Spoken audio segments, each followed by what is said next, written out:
गुरुवर के चरणों में बारंबार नमोस्तु नमोस्तु नमोस्तु। गुरुवर, मैं उदयपुर में 3-4 मंदिरों से जुड़ा हुआ हूँ और मैं जो भी क्वेश्चन अभी आपसे पूछ रहा हूँ, प्रश्न, वो व्यवस्था से संबंधित है। गुरुवर, जो हम फल के रूप में बादाम चढ़ाते हैं, जो कड़वी बादाम, जो अभी सब जगह सब मंदिरों में मोस्टली वही चढ़ती है।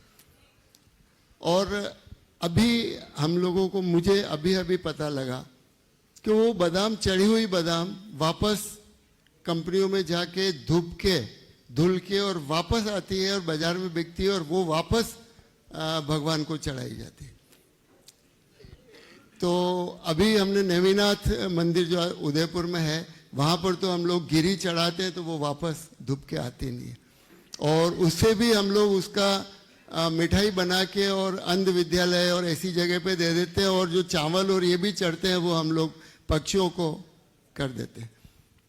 इसी प्रकार गुरुवर, जैसे हम लोग श्री जी को अभिषेक के लिए, शांति धारा के लिए मूल वेदी से लाते हैं, उस समय जो अपनी ये चटाइयाँ होती है उसके ऊपर से होते हुए श्री जी को हम लोग लाते हैं और उसी चटाई पर खड़े होकर अभिषेक करते हैं। तो क्या गुरुवर ये उचित है?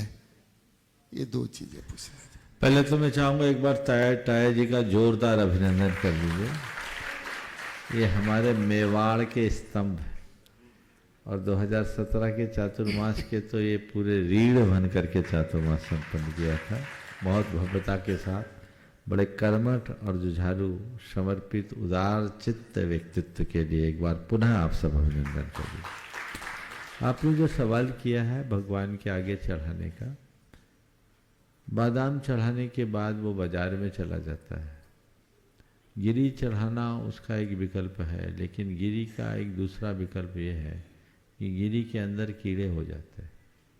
खुले हुए जो बादाम की गिरी होती है उसमें बहुत जल्दी कीड़े हो जाते हैं। जैन धर्म के अनुसार जो चीज़ें हमने भगवान को अर्पित कर दी वो अर्पित हो गई, अब वो हमारे सेवन के अयोग्य हो गई, उसको हम लोग निर्माल्य बोलते हैं।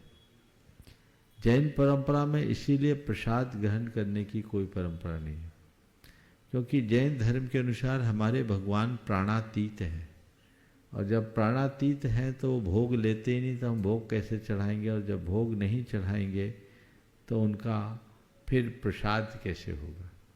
इसलिए जैन धर्म में भगवान के आगे त्याग किया जाता है, समर्पित किया जाता है, और जो समर्पित द्रव्य होता है वह निर्माल्य कहलाता है। इसका प्रयोग नहीं करना चाहिए।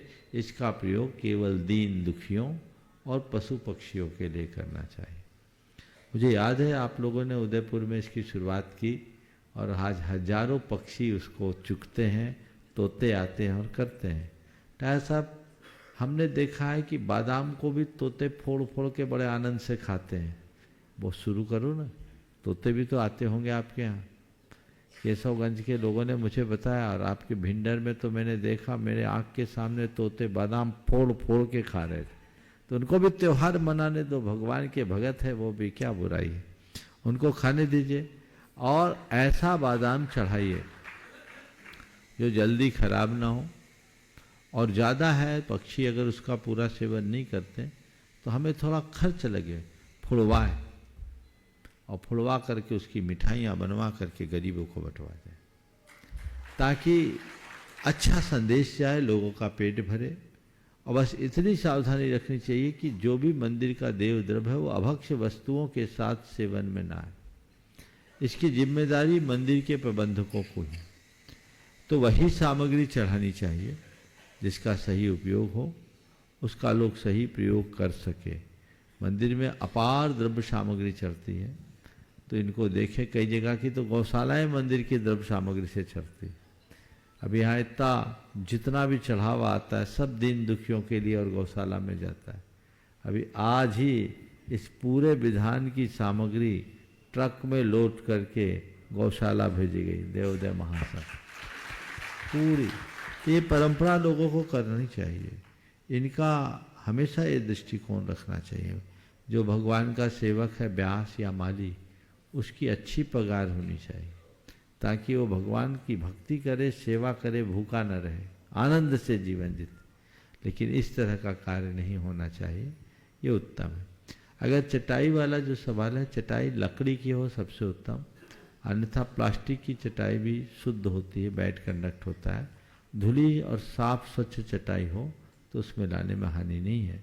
लेकिन इतना ध्यान रखना चाहिए कि बिछी हुई चटाई का पहले उस धरती को मार्जन कर लें, कोई जीव जंतु ना हो।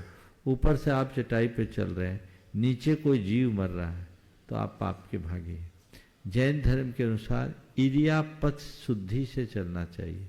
इरियापथ का मतलब होता है 4 हाथ जमीन देखकर चलो और कोई भी जीव जंतु हो तो उसे बचाते हुए चलो। तो आप भगवान को मस्तक पर लेकर के चल रहे हैं और नीचे जीवों को बचाते हुए नहीं चले तो भगवान को साथ रखकर हिंसा के भागीदार बनना महापाप होगा। तो ये सावधानी आपको रखनी चाहिए। चटाई बिछाने से पूर्व उस जगह का शोधन होना चाहिए, वहाँ कोई जीव जंतु न हो, फिर देख के